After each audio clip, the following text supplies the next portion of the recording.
See that little boy right there? That's my dog. And in today's video, what we're gonna be doing is cooking his food for the week. Throughout the video, we're also gonna be painting this Deathleaper. I've been putting together a Vanguard, Invader, Tyrannid army, and this is gonna be the warlord for that army. But first, we gotta cook this food. So right here, we got ground turkey, peas and carrots, and for the fiber, we have some chickpeas. You know we got the Goya brand over here because my dog's Puerto Rican. I found him in Puerto Rico, so he's gonna have some Puerto Rican food.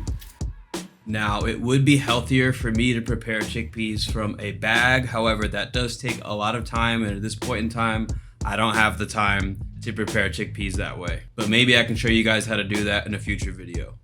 As you can see, we had to wash the chickpeas because it was inside of a can, and I really like to use apple cider vinegar to clean the chickpeas. Apple cider vinegar also has an anti-inflammatory effect on your system, so it really helps to make sure that my dog's gut is free from any inflammation. We got some ground turkey for my boy over here that we're gonna cook up. As you can see, this is 15% fat, so we gotta make sure that while we're cooking this, we drain as much of the fat out of here as possible.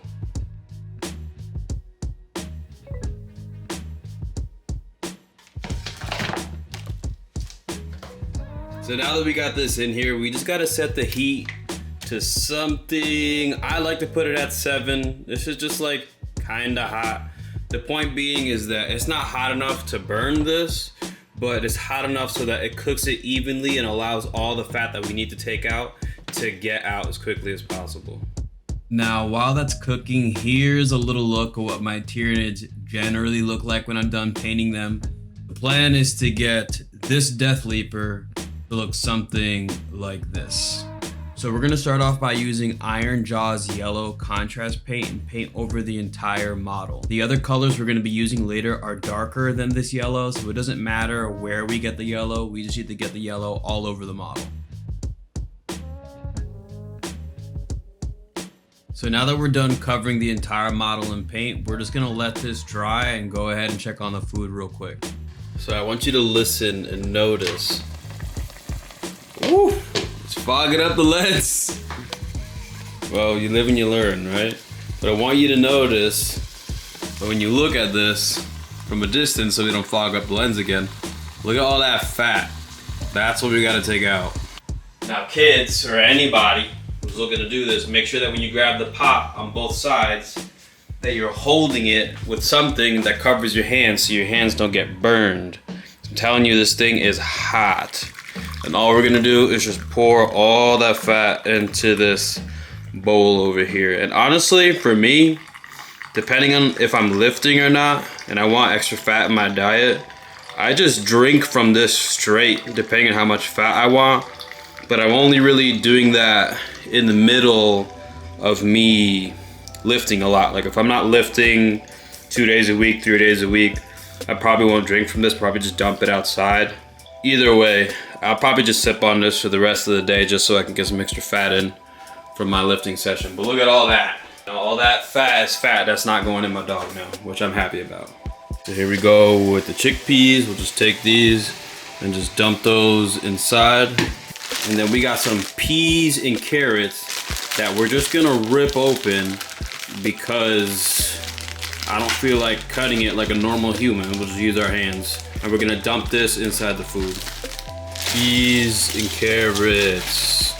I'm sure this is Hito's favorite part of his meal, but I make sure that he gets his peas and carrots inside there because alongside with the chickpeas, when he goes to use the bathroom, it's just, you know, really good. You know, I spent a lot of money on this stuff, but to me, there's nothing worse than when your pet is sick or when your child is sick. So to me, I gladly spend the money if it means that I have peace of mind knowing that I don't have to think about, I just know what he's getting is good, you know. This recipe that we have over here was specifically given to me by the farmer's dog. You can go over to the farmer's dog website and fill out an application and it tells you what food you should feed your dog. It'll recommend that you purchase their service, but otherwise, it literally gives you the ingredients and you can just cook straight from there like I did. So now that all that's mixed up, we're gonna take some salmon oil, which is good for his coat and keeping him alive. So we're just gonna take that, and I like to take this and just put 1, 2, 3, 4, 5, maybe one more, 6, 7, whatever. Just enough so that as I begin to stir this, I can get that coated everywhere. Then we're just gonna reduce the heat over here down to a simmer, so it was just like lightly hot so we don't burn anything. And we're just gonna let that cook, and in some time it's gonna be ready to eat. So while that's finishing cooking, we're gonna go ahead and dry brush over this model with a lighter yellow color using a toxic yellow Vallejo paint, or amarillo tóxico, para que we have the ability to take this and just make this model pop more on the board. You'll see what I mean in a second. So as you can see here, what we're doing is applying the yellow paint to the brush and then using the paper towel to wipe off as much of that paint as we can. And I even like to run the brush across my hand. And if I see any large yellow spots on my hand or any color that I'm using this method for, I'll know that there's too much paint on the brush. You want it to brush on your hand where the paint comes off evenly, so you know there aren't going to be giant splotches on the model when you apply the paint.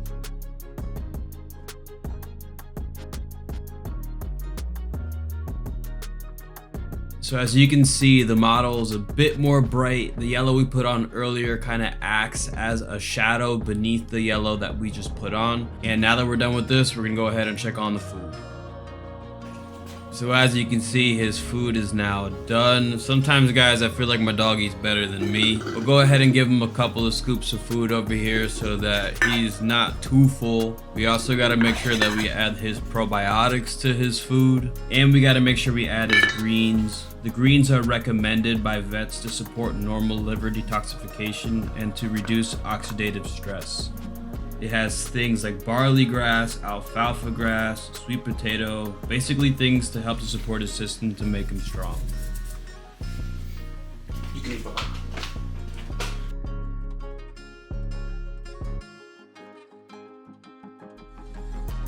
So now that the food is done, let's just go ahead and use this leaper over here as a template for how we're going to paint this model, getting all the red on all the claws where we need to. For the color red, we're going to be using the contrast paint Blood Angels Red. Not really worrying about how we place the red onto the model because we could always use the base paints later to clean up any messes that we make.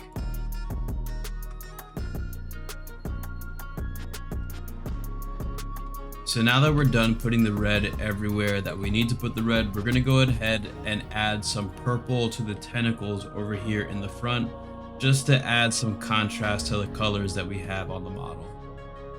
The color purple we're going to be using is called Luxion Purple.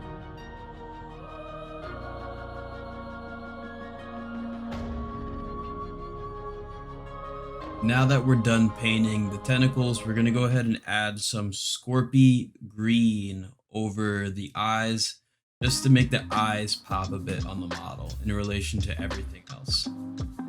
So now that we have the green on the eyes over here, what we're going to do is light this model up even more by adding that toxic yellow again. And I'll water it down with a little speed paint medium, and we're just going to go over the edges of this model to make the yellow really pop on the model. So as you can see, the model looks a little bit brighter. So now all we need to do is to add the black stripes all along the carapace of this Deathleaper. I like to use the Pro Acryl black paint for this, just because for whatever reason this paint, when it comes out of the bottle, is already at a perfect consistency. We're going to use a brush that has a very fine point so that we can be extremely specific with the stripes that we're making on our Deathleaper.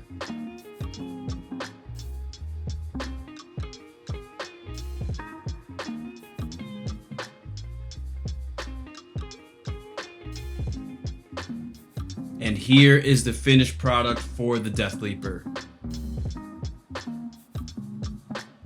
If you guys enjoy videos like this, you guys can like this video and subscribe to the channel for more videos like this. I am going to be uploading a battle report review when I play this attachment for the first time, so look out for that video in the future. Okay guys, I always say the same thing when I end these videos. Always remember, eat healthy, okay? Work out every single day. Most importantly, you guys got to remember to believe in yourself, all right? Peace out, people.